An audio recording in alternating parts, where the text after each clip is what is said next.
Hello, this is literature for Friday, April 17th.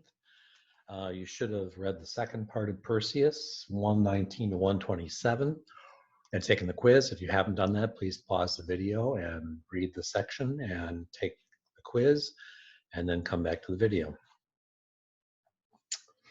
Okay, so Perseus begins his quest to try and get Medusa's head, as he had promised King Polydectes. He follows directions to visit the Cray sisters. These are three really ugly old hags who were born old, and they share only one eye and one tooth that they keep passing around. And he lands in their midst with his flying shoes, and before they have a chance to do anything, he steals both those things and refuses to give them back until they tell him how to get to the nymphs of the West, till they reveal that secret. Okay, and then it goes into a little history of the nymphs of the West.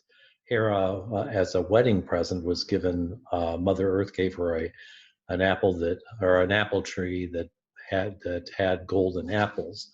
She planted, and so Hera planted it in her garden on Olympus, but Zeus kept stealing the apples and giving them to his girlfriends.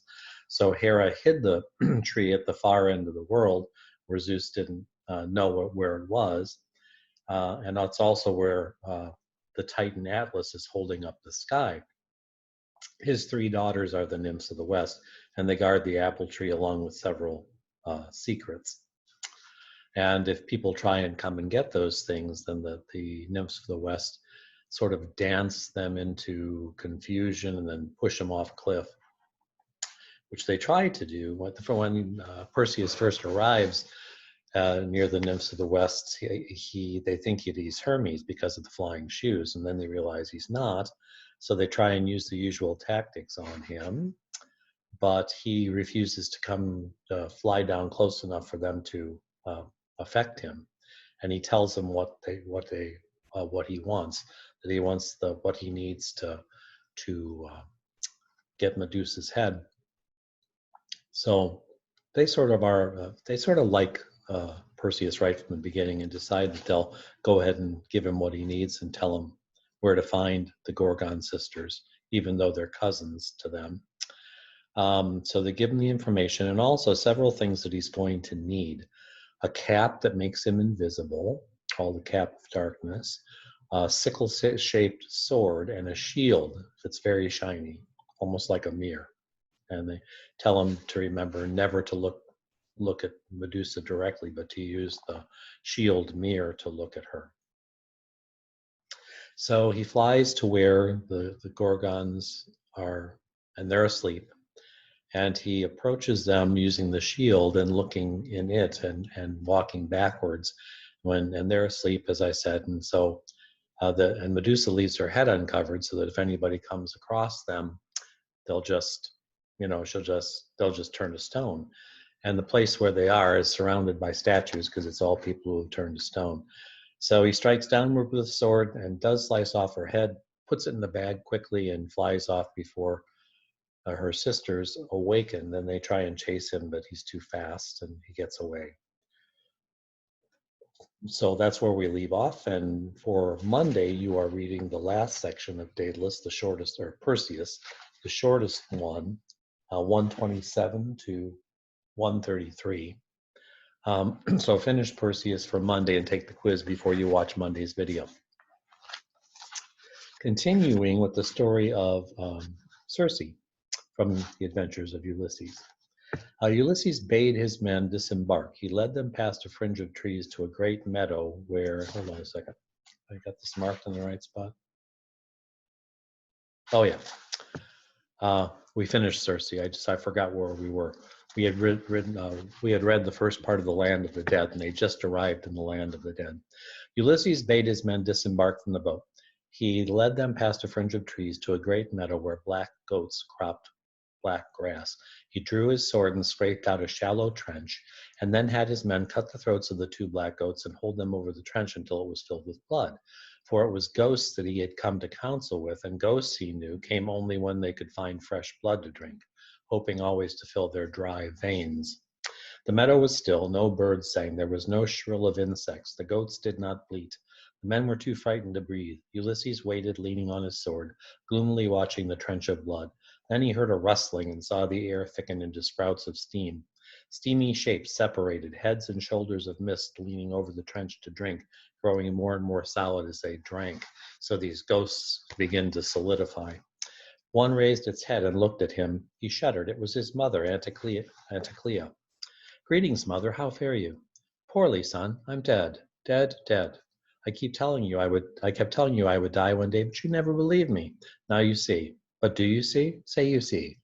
A thin tittering arose from the ghosts, and they spoke in steamy whispers. What are you doing here, man? You're still alive. Go and die properly and come back, and then we will welcome you, they said. Silence, said Ulysses. I come for better counsel than this.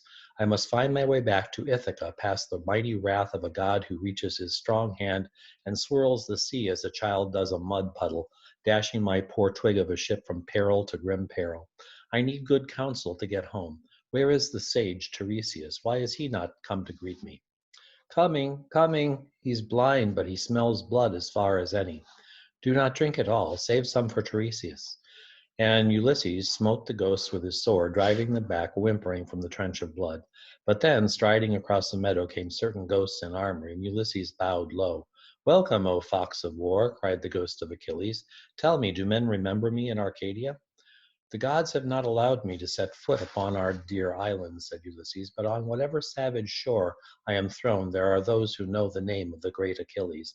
Your fame outshines all warriors who have ever handled weapons, and your son, Neoptolemus, is a hero too.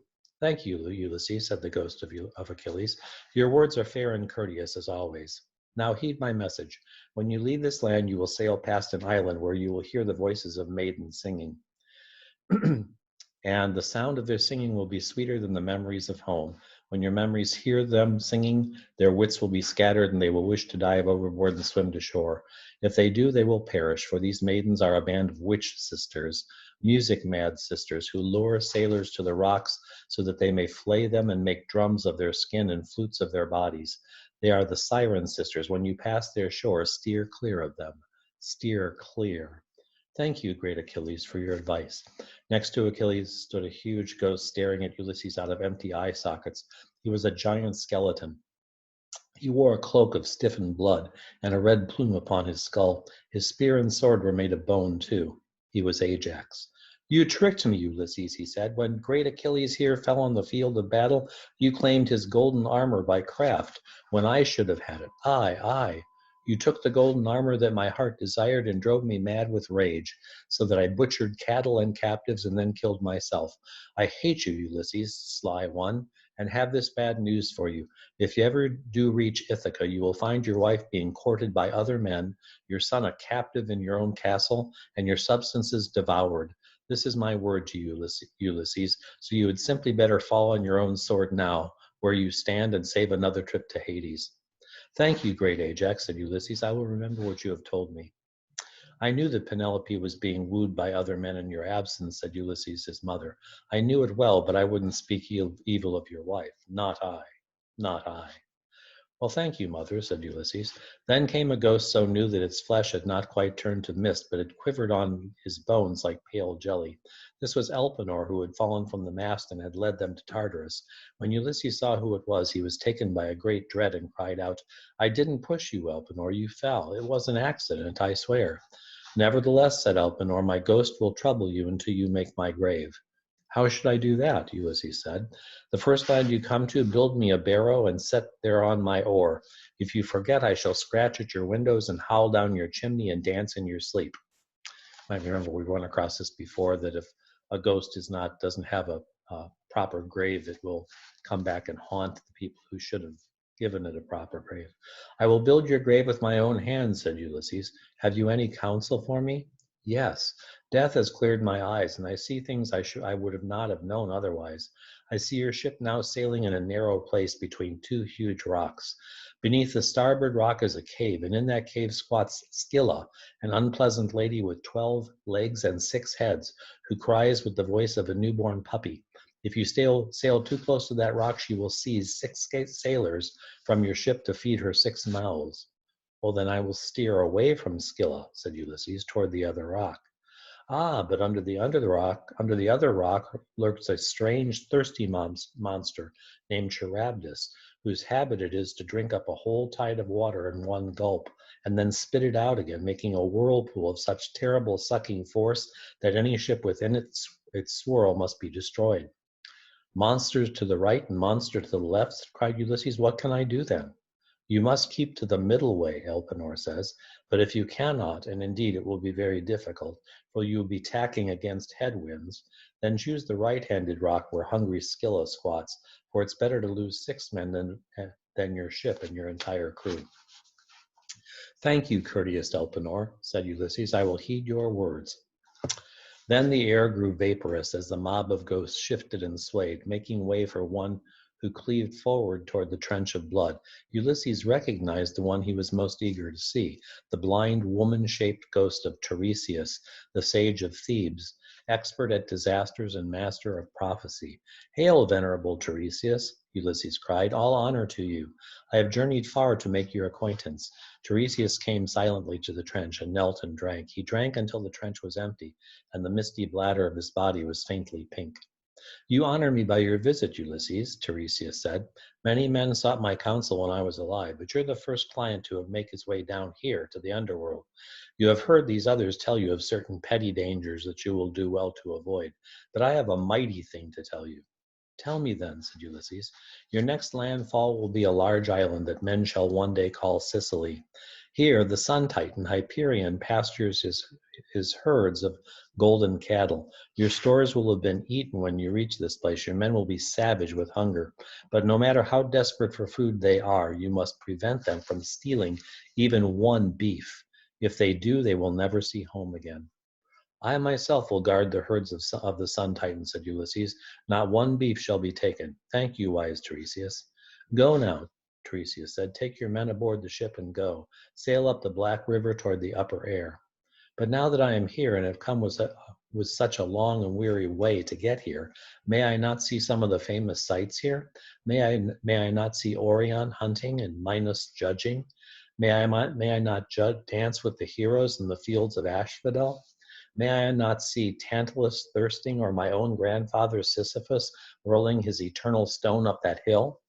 No, said Tiresias, it's better that you go. You've been here too long already, I fear.